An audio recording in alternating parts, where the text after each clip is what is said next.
ಸಲ್ಲಿಸಿ, ಹಾಗೆಯೇ ವೇದಿಕೆ ಮೇಲೆ ಉಪಸ್ಥಿತರಿರುವಂತಹ ಇಲ್ಲಿರುವ ಅಕ್ಕನವರಲ್ಲಿಯೂ ಸಹ ನನ್ನ ಶ್ರದ್ಧಾಪೂರ್ವಕ ಪ್ರಣಾಮಗಳನ್ನು ಸಲ್ಲಿಸಿ, ವೇದಿಕೆ ಮೇಲೆ ಉಪಸ್ಥಿತರಿರುವಂತಹ ಪೂಜ್ಯರಾದಂತಹ ನರಸಿಂಹತಾತನವರಲ್ಲಿ ನಮನಗಳನ್ನು ಸಲ್ಲಿಸಿ, ಈ ಕಾರ್ಯಕ್ರಮದಲ್ಲಿ ಭಾಗಿಯಾಗಿರ್ತಕ್ಕಂಥ ಮಡಿವಾಳ ಮಾಚಿದೇವ ಸಮಿತಿಯ ಎಲ್ಲ ಹಿರಿಯ ಮುಖಂಡರಲ್ಲಿ, ಎಲ್ಲ ಹಿರಿಯರಲ್ಲಿ, ಮಾತೆಯರಲ್ಲಿ, ತಾಯಿಯರಲ್ಲಿ ಹಾಗೂ ಬೇರೆ ಬೇರೆ ಸ್ಥಳಗಳಿಂದ ಆಗಮಿಸಿರುವಂತಹ ಎಲ್ಲ ಶರಣರಲ್ಲಿ ನನ್ನ ಭಕ್ತಿಪೂರ್ವಕವಾದಂತಹ ನಂದು ಪ್ರಣಾಮಗಳು.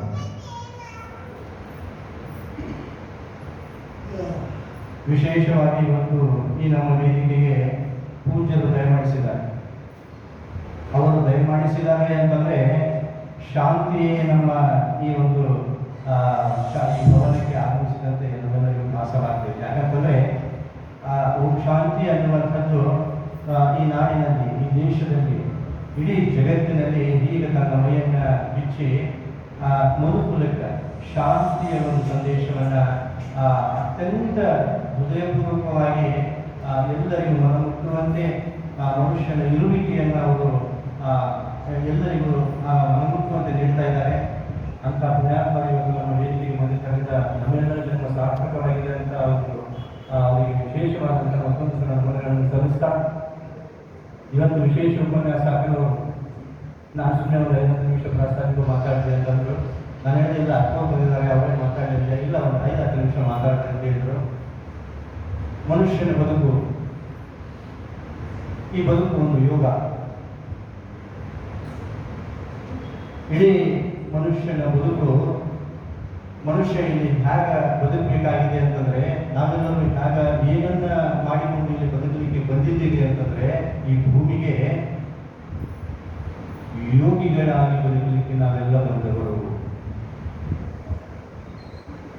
ನಾವು ತಿಳ್ಕೊಂಡಿದ್ದೀವಿ, ನಾವು ಶ್ರೀಮಂತರಾಗಿ ಬದುಕಲಿಕ್ಕೆ ಬಂದಿದ್ದೀವಿ, ನಾವು ಅಧಿಕಾರಿಗಳಾಗಿ ಬದುಕಲಿಕ್ಕೆ ಬಂದಿದ್ದೀವಿ, ನಾವು ಬಹಳಷ್ಟು ಗಳಿಸಿ ಏನೆಲ್ಲ ಸಂಪಾದನೆಯನ್ನು ಮಾಡಿ ಸುಖಿಗಳಾಗಿ ಬದುಕಲಿಕ್ಕೆ ನಾವು ಬಂದಿದ್ದೀವಿ ಅಂತ ನಾವು ಅಂದ್ಕೊಂಡಿದ್ದೀವಿ.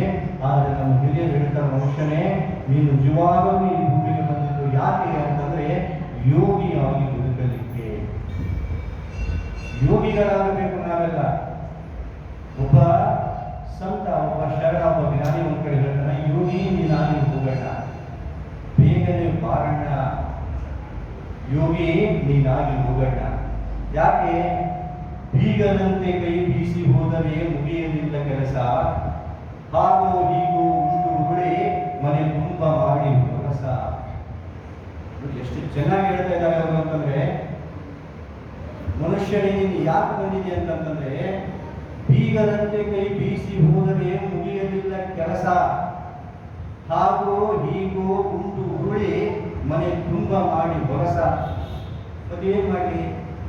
ಬೀಗ ಹಾಕಿಗಳು ಈ ಭವ ಬಾಧೆಗೆ ಭಕ್ತಿ ಮಾಡಿ ಮನಸ, ತೂಗಿ ನೋಡು ಈ ಬಾಳನಿಗೆ ನೀನಿಟ್ಟು ಮೇಲೆ ಕಳಸ. ಎಷ್ಟು ಸುಂದರ ಮಾತು. ಮನುಷ್ಯನೇ ನೀನು ಯಾಕೆ ಬಂದಿದ್ದೀವಿ ಭೂಮಿಗೆ ಅಂತಂದ್ರೆ, ಸುಮ್ಮನೆ ಮದುವೆ ಮನೆಗೆ ಬೀಗರು ಬಂದಂತೆ ನಾವು ಯಾರು ಬಂದಿಲ್ಲ. ಗಮನಿಸಬೇಕು ನಾವೆಲ್ಲರೂ.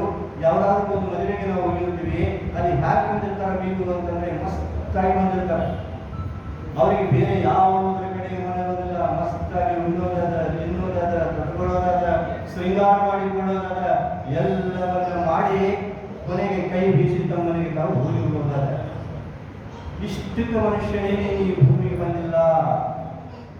ಇಷ್ಟೇ ಮಾಡಕ್ಕೆ ಬಂದಿದ್ದೆ ಅಂತಂದ್ರೆ, ಪಶುಗಳಿಗೂ, ಪಕ್ಷಿಗಳಿಗೂ, ಕ್ರಿಮಿಗಳಿಗೂ, ಕೀಟಗಳಿಗೂ ನಿನಗೂ ಏನು ವ್ಯತ್ಯಾಸ? ಆಹಾರ ನಿದ್ರ ಭಯಮೈತು ನಂಚ,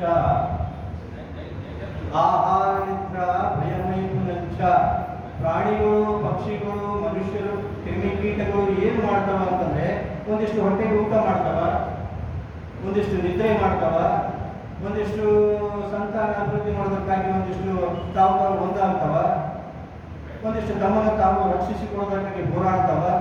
ಇಷ್ಟು ಬಿಟ್ಟ ಬದುಕಿನಲ್ಲಿ ಏನದ? ಮನುಷ್ಯನೇ ನೀನು ಅಷ್ಟೇ ಮಾಡಿಬಿಟ್ಟಿ ಅಂತಂದ್ರೆ, ಬರೇ ಒಂದಿಷ್ಟು ಉಣ್ಣೋದದ, ತಿನ್ನೋದದ, ಕಳಿಸೋದದ, ಏನೆಲ್ಲ ಮಾಡಿ ಸುಮ್ಮನೆ ನಿನ್ನಷ್ಟಕ್ಕೆ ನೀನು ಸ್ವಾರ್ಥಿಯಾಗಿ ಬದುಕಿ ಹೋಗಿಬಿಟ್ಟಿ ಅಂತಂದ್ರೆ, ಅದ್ಭುತವಾದಂತಹ ಒಂದು ಅವಕಾಶವನ್ನ, ಈ ಮನುಷ್ಯ ಜನ್ಮದ ಈ ಒಂದು ಅವಕಾಶವನ್ನು ನೀನು ವ್ಯರ್ಥ ಮಾಡಿಕೊಳ್ಳುತ್ತಿದ್ದೀಯ. ಇದೆ. ಹಾಗಾಗಿ ಕಾಲನಿ ಗೊತ್ತಿದ್ದರೂ ಒಬ್ಬ ಯೋಗಿಯಾಗಿ ಬದುಕು. ಭೋಗಿಯಾಗಿ ಬದುಕಬೇಡ ಮನುಷ್ಯನೇ, ನೀನೊಬ್ಬ ಯೋಗಿಯಾಗಿ ಬದುಕು. ಯೋಗಿಯಾಗಿ ಬದುಕು ಅಂತಂದ್ರೆ ಏನು ಮಾಡಿ ನಾನು ಯೋಗವನ್ನು